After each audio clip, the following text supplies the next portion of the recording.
All right, here we go. Let's try this again. Let's just take 75, 76 out of however many we're going to do about the questions for the 8-week challenge. So I think we left off in that first video on will drinking kind of ruin your results? And the short answer is yes, it will. If you think about it, each drink you drink takes a full 24 hours to basically reset in your body. So that drink will affect your body for the next 24 hours. So what that's saying is your body will not optimally perform for the next day after you drink. The more you drink, the longer that takes. So if we have a drink every night, your body will never perform optimally, and your body will never reset and never get the gains that you want it to get quickly. So it's just a matter of if you really want those results. A lot of people are like, well, I'm not giving up wine. I'm not doing this. I like to drink. On the weekends, I'm going to do my thing. And that's great. You can do your thing. I don't care. If you want to get results, though, that's going to hold you back. So you want to just take that into account. Next one. My questions are very pointed. I have Hashimoto's disease, and I would like to know how you would advise dietary do's and don'ts, and what is a smart way to train, given the fact that some days the fatigue I battle barely allows me to go to work and come home, let alone work out. My mind wants to work out, but the disease limits my activity. Yes, I've had some issues with some people with Hashimoto's, and a lot of the times it's a matter of actually just putting in the work. I know that it does limit your energy levels, and I know all that stuff, but I almost want to say it's the same thing with a person without it. You know what? If a person's tired, they don't want to work out. So I get it that you're tired and you have no energy, but just working out is going to give you a little bit more energy. So kind of fight that feeling and just go do something. It might just be a walk. It might be, you might be able to get a whole awesome workout in. I have no idea. But just the fact that you can get up and fight that feeling will actually help you in the long run. As far as the dietary stuff, I would leave that to a specialist. I would go seek out someone who's pretty comfortable with that stuff, because I don't specialize in that sort of thing. But your diet plays a major role when we're looking at people with thyroid issues. As far as gains, is there any way that I can eat that will help that? Like I said, again, you might want to go to a specialist and talk about that. But a lot of times when people are looking for a way to eat that will help that, they're kind of forgetting some of the things, just the normal principles of things. A lot of times they're not even eating the right things, period. So for a normal person, and a lot of times they're eating something that's processed, and they're not looking at whole foods and unprocessed foods the way that they should be looking, because more than anyone I know, thyroid people that have an issue with their thyroid need to eat better than people who do not.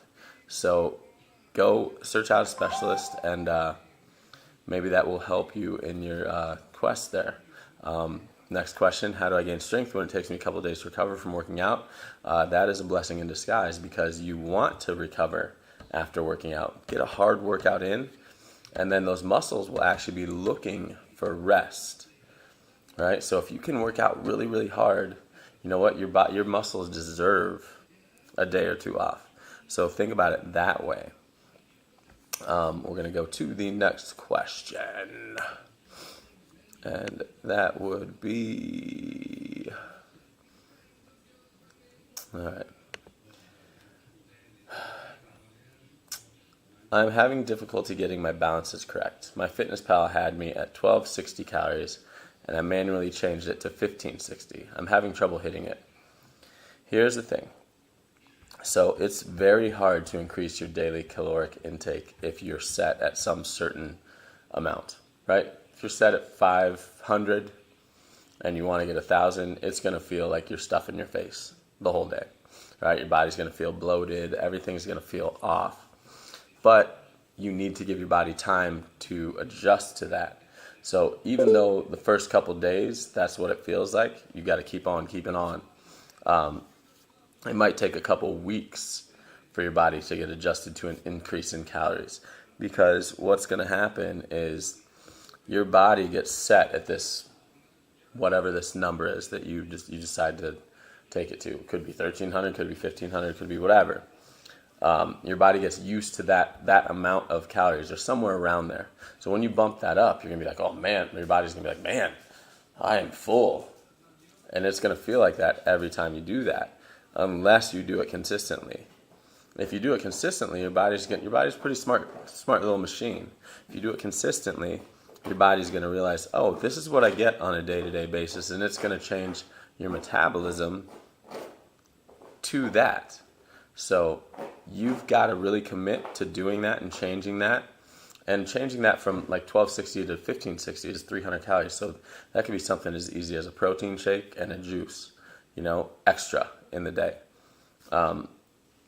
And it's a few hundred calories. It's nothing big. So that actually could be pretty simple fix. You just have to make sure you commit to that for a couple weeks straight, not having any days off of that number. And then your body will kind of get used to it, and you kind of won't feel all weird about it. All right? Okay, next question. I think these are the last three. What's the best way to burn fat? That isn't a simple answer, but combination of your nutrition, combination of strength workouts, combination of, we'll call them cardio workouts. So obviously we got to get the right things in our body. If we're eating all just full fat foods and crappy food, not going to work out too well. Right? Next issue is strength. We need to build muscle to help our metabolism rise so we can actually burn those excess calories. Right? So strength training is super important when you want to lose fat. I'm not talking about 5-pound weights. I'm not talking about going to bar. I'm not talking about a body weight boot camp. I'm not talking about like any of those like trendy like I sweat, therefore I'm getting fit. Hot yoga is great, but it's not gonna burn fat, unfortunately. Sorry, but it's just not. And then let's look at the cardio aspect. So, you've got those marathon people, and that's great. People are running long distances.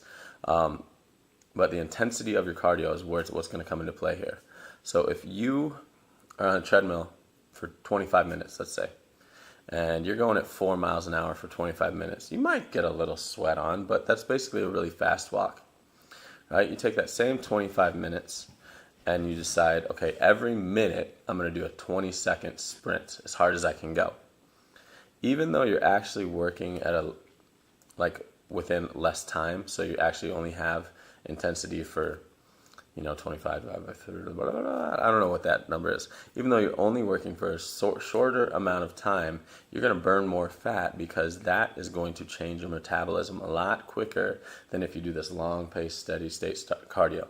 You can get away with doing that, but you're going to have to do a lot more of it, and you're going to waste time, and I don't really know what you're going to accomplish by that unless you just continuously do long, steady-state cardio. Then you're going to get really good at it, and that's about it. Sprinting is the one thing that's going to burn fat off your body faster than anything. And I'm not talking about like just running really fast. I'm talking about all out sprinting. So those are some of the things that you can do.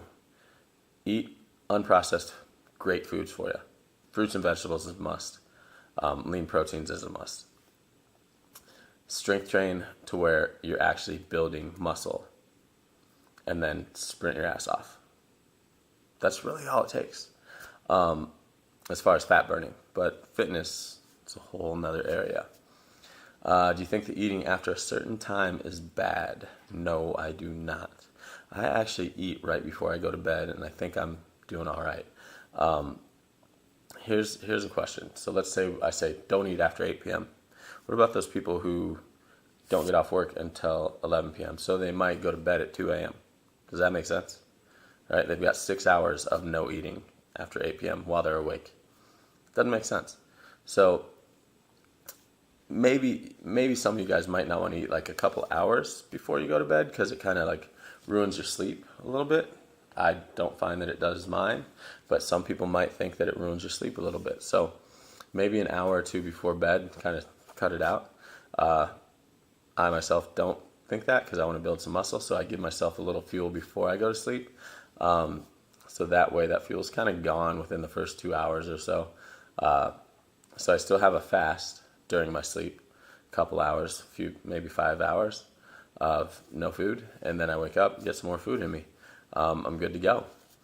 But I don't think that any certain times are bad to eat, in my opinion. Could be different for different people, but my opinion, I think you're fine. Just don't pig out before you go to bed. What's the difference between BCAAs and recovery drinks like Recoup or the Vega one? Okay, Recoup is made by company Dymatize, and that's very chemical based. There's a lot of chemicals in it, and it's kind of synthetic. Vega is plant based, and there's no synthetics in it. So that's the big difference between those two. Other than that, there isn't really a ton of difference. They're not really the same product though. So I take that back. There's a ton of difference because they aren't really the same product. They do the same things, but they're both recovery drinks, but they are not, their makeup is totally different. So that's the difference. You got chemically one over here, wholesome plant-based one over here. Not the same. I think that's all the questions. So hopefully we can get this last 12 minutes recorded, and hopefully you can get some of the answers that you wanted through here. And hopefully I didn't leave anything out. I feel like I did. It's a 2-part video now, so if I did, let me know, and I'll maybe make it a 3-parter. If you guys got any questions, just let me know. This week we have foam rolling seminar. We've got measurements, so before class come and do measurements. And we've got classes that you guys need to attend because we need to get this weight off. We need to get our 6-packs. We need to get trim and fit and sexy. So that's that. You guys take care, and I'll see you this week.